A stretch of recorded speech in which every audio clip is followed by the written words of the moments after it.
जय हिंद दोस्तों, मिल गया ना 8वें वेतन आयोग का फायदा, मिल गया ना आपको टैक्स छूट का फायदा। हाँ जी दोस्तों, यानी मोदी जी का मास्टर स्ट्रोक हुआ कामयाब। और ये कामयाबी बता रहे हैं आपको दिल्ली विधानसभा के नतीजे, जो आप देख सकते हो।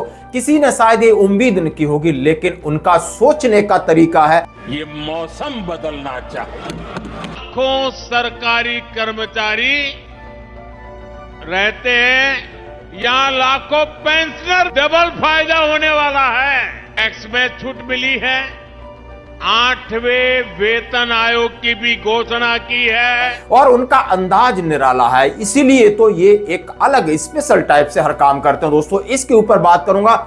और दूसरा, यदि आप एक्स सर्विसमैन हैं तो आपके लिए जॉब की अपॉर्चुनिटी बहुत सुंदर है, बहुत शानदार है। 5 पेज का पीडीएफ है।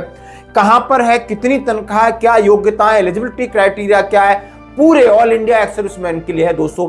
तो सबसे पहले मैं खबर बात करूंगा कि 8वें वेतन आयोग पर पहला फायदा हुआ जिसने घोषणा की। जैसे कहते हैं कि मोदी जी की टाइमिंग, जैसे मैंने उस दिन कहा था कि आपको जो एग्जिट पोल के नतीजे कह रहे हैं कि 8वें वेतन आयोग का फायदा हो गया। जैसा हम सभी जानते हैं कि दिल्ली का चुनाव नतीजे आ रहे हैं और लगभग भारतीय जनता पार्टी पूर्ण बहुमत की तरफ जा रही है और लगभग उन्हें पूरा बहुमत मिल जाएगा और अपनी सरकार बनाएंगे। और यह सरकार पिछले 15 साल से लगातार बड़ा संघर्ष कर रहे थे और उससे पहले 10 साल यानी 25 साल लगभग बाद भारतीय जनता पार्टी की दिल्ली में वापसी हो रही है। यूं तो लोकसभा में उन्हें पूरा सीटें मिलती, लेकिन विधानसभा में उनकी दाल नहीं गल रही थी। और दाल गलने का फार्मूला 8वां वेतन आयोग से निकला, टैक्स छूट से निकला। क्यों मैं कह रहा हूं कि दिल्ली यानी यूनियन टेरिटरी, वहां पर जितने भी कर्मचारी हैं वो सब केंद्र के अंदर आते हैं, वो सारे केंद्र के अंदर आते हैं और उन्हें ही केंद्र सरकार की तरफ से पे पेंशन का फायदा मिलता है, टैक्स का मिलता है। और ये जो इनकी टाइमिंग थी 16 तारीख, हो सकता था जैसे कहा जा रहा था कि बजट में घोषणा होगी। किसी ने सोचा नहीं सोचा, लेकिन इन्होंने सोच लिया था कि बजट 1 तारीख को, 3 तारीख को तो चुनाव बंद हो जाएंगे। अब 8वें वेतन आयोग को लेकर डबल फायदा, डबल इंजन की सरकार को लेकर खूब धमाका किया, हर जगह धमाका किया। हर बात मोदी जी ने यही बोली, उनके 4 रक्षा मंत्री हों, दूसरे मिनिस्टर ने बोला कि नहीं, हम झुग्गी झोपड़ी को मकान बना के देंगे, पैसा भी एलोकेशन कर दिया। 8वें वेतन आयोग की घोषणा भी कर दी, टर्म्स ऑफ रेफरेंस तक पहुंच गए। और टैक्स का आपने देखा होगा, कल कैबिनेट में टैक्स पर मोहर लगा दी। यानी सारी चीजें मिडिल और लोअर क्लास पर फोकस करी उन्होंने।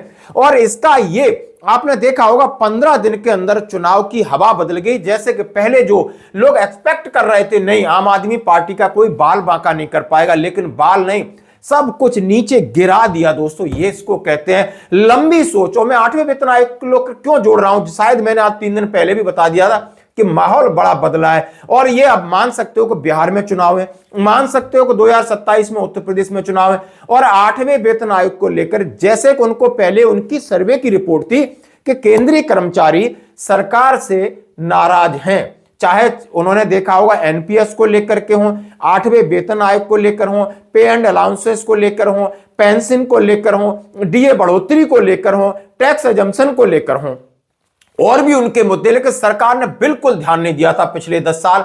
और जब समझ सकते हो कि नहीं, जो तीसरा टर्म्स है मोदी जी का, उसमें उन्हें पता चल गया था कि सीटें मेरी 240 के आसपास जा रही हैं, कहीं ना कहीं गड़बड़ी, क्योंकि केंद्रीय कर्मचारी अहम भूमिका निभाते हैं। यानी वो मान लो 1 से 1.5 लाख नहीं है, उनका पूरी फैमिली आप ऐड करिए, उनका परिवार और उनकी अवेयरनेस है जो कि नीचे काम करते हैं, तो उनका जो प्लेटफॉर्म है बहुत जबरदस्त है। तो इस बार उन्होंने ये मास्टर स्ट्रोक खेला और कामयाबी मिली। दोस्तों, आप इस बात से सहमत हैं तो जरा रिजल्ट भी देख लीजिए और आप समझते हो कि आपको फिटमेंट फैक्टर भी अच्छा मिलेगा, समय पर आपको मिलेगी। उत्तर प्रदेश के चुनाव से पहले आप समझ सकते हो 2027 के बीच में उत्तर प्रदेश के चुनाव में 2026 के एंड से इसकी बड़ी चीजें चलेगी। और वो चाहते हैं कि इस तरीके की रूमर उठे, इस तरीके की बातें उठे और उसमें वो अपना स्ट्रोक खेलना उन्हें बहुत पसंद है। तो दोस्तों, ये थी पक्की खबर, ये खुशखबरी वाली बात है, ये अच्छे संकेत है। हमारी जेब में बचत हो या जेब में कुछ पैसा आए, ये आपको मानना पड़ेगा, आप लिख के रख सकते हो। अब मैं बात करूंगा अपने उन फौजी भाइयों के लिए जो फौज से रिटायर्ड होकर नौकरी करना चाहते हो। 5 पेज का पीडीएफ है, आराम से सुनना, मैं डिटेल में बात करूंगा। जैसा कि लिखा है कि 137 प्रादेशिक सेना की तरफ से जो जीआर का है, और उन्होंने सभी सैनिक वेलफेयर, राज्यसभा सैनिक बोर्ड, ऑल स्टेट्स को पूरे इंडिया में दिए। 1 फरवरी 2024 का लेटर है।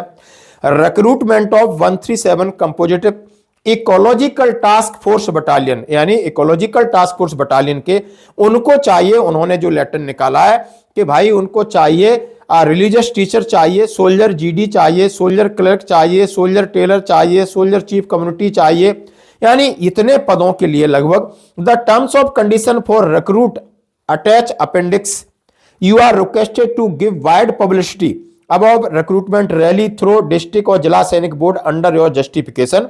और नीचे एडजुटेंट ने साइन किया, भैया इसको प्रचार प्रसार करिए और ताकि मैक्सिमम ज्यादा से ज्यादा लोग आए और नौकरी पाएं। अब उन्होंने रिलीजियस टीचर की एक है, सोल्जर जीडी के लिए 62 वैकेंसी है, क्लर्क के लिए 2 हैं, टेलर के लिए 1 है और चेफ कम्युनिटी यानी आप 2, यानी लगभग 68 वैकेंसी। एलिजिबिलिटी क्राइटेरिया क्या है?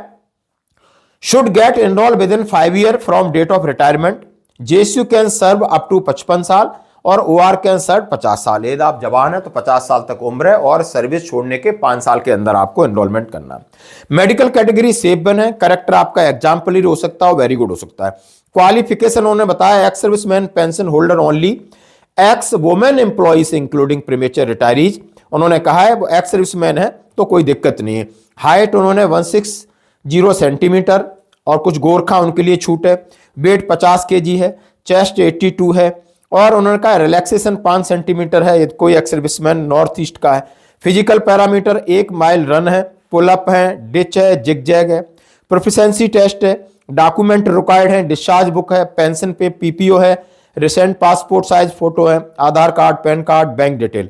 Medical inspection should be medically fit, interview candidate who qualify the physical examination, उनका इंटरव्यू किया जाएगा। Important point for the candidate ex serviceman and ex women employees including premature retirees of एमओएससीसी state forces, उन्होंने कहा है कोई भी चलेगा। Period of enrolment उन्होंने कहा है, ये इसके बारे में बात किया है। आपका जेएसयू कैन 55 साल, ओआर 50 साल। बेसिक पे and dearness allowance in enrolled person who will entitled basic पे, देयर रैंक, सर्विस और ग्रुप के हिसाब से आपको सेम तनख्वाह मिलेगी, आपको डीए मिलेगा, अदर अलाउंसेस मिलेगा, पेंशन मिलेगी, इंक्रीमेंट मिलेगा, ग्रेचुटी मिलेगी, कैंटीन फैसिलिटीज मिलेगी, यानी सारी फैसिलिटीज का उन्होंने दिया है। और उसके बाद आप देख सकते हो हिंदी में भी इसका पूरा विवरण है। आप हिंदी का पीडीएफ चाहते हो हमसे ले सकते हो, तो इसका भी आप फायदा उठा सकते हो। धन्यवाद दोस्तों।